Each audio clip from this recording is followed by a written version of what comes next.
అదే విధంగా ఈనాడు రైతులకు సంబంధించి తెలంగాణ ఉద్యమమే నీళ్లు. తెలంగాణ ఒక పక్కన కృష్ణా నది, ఇంకొక పక్కన గోదావరి నది. ఈ రెండు నదుల మధ్యన ఉన్నదే తెలంగాణ. ఉమ్మడి రాష్ట్రంలో అన్యాయం జరిగింది, ప్రాజెక్టులకు ఆలస్యానికి కారణమైంది. అందుకే 4 కోట్ల తెలంగాణ ప్రజలు తెలంగాణ కోసం నడుం బిగించి వందలాది మంది పిల్లల ఆత్మ బలిదానాలు చేసుకొని తెలంగాణ రాష్ట్రాన్ని సాధించుకున్నారు. ఇకనైనా మన సమస్య పరిష్కారం అవుతుంది అనుకున్నారు. ఈ సమస్య శాశ్వత పరిష్కారం అయితే ఈ తెలంగాణ భూములు బీళ్ల నుంచి పాడి పంటలతో సస్య సామలమైతాయని ఈ ప్రాంతం అనుకున్నది.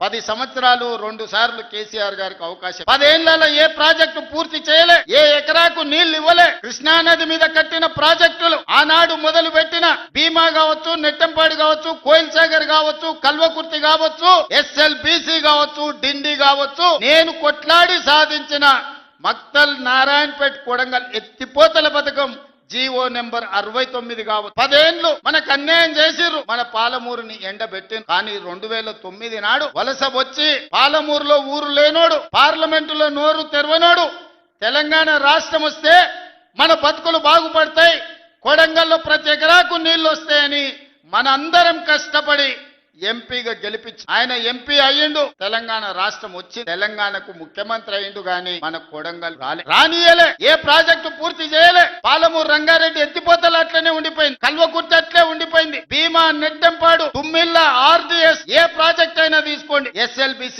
టన్నెల్ కావచ్చు, కృష్ణా నది మీద ఏ ప్రాజెక్టు పూర్తి చేయలే, ఏ ఒక్క ఎకరాకు నీళ్లు ఇవ్వలే. కానీ 1,83,000 కోట్ల రూపాయలు 10 ఏళ్ల కాంట్రాక్టర్లకు బిల్లులు ఇచ్చిండు. 1,000 కోట్ల రూపాయలు వాళ్ళ కుటుంబం కమిషన్లు కొట్టి, తొడుక్కోవడానికి చెప్పులు లేకుండే, వేసుకోవడానికి బట్టలు లేకుండే, చిరిగిపోయిన చెప్పులతోని రోడ్ల మీద తిరుగుతోళ్ళకి బెంచ్ కార్లు వచ్చినాయి. ఒక ఆయనకు ఎర్రవల్లిలో 1000 ఎకరాల ఫామ్ హౌస్ వస్తే ఇంకొక ఆయనకు జన్వాడలో 100 ఎకరాల ఫామ్ హౌస్ వచ్చింది. అల్లుడికి మొయినాబాద్ లో ఫామ్ హౌస్ వచ్చింది. వాళ్ళ బతుకులు బాగుపడ్డాయి, వాళ్ళకి టీవీలు వచ్చినాయి, వాళ్ళకి పేపర్లు వచ్చినాయి, 1,000 కోట్ల రూపాయల వ్యాపారాలు వచ్చినాయి, వాళ్ళకి ఫామ్ హౌజులు వచ్చినాయి. కానీ మనకు మాత్రం నీళ్లు రాలే.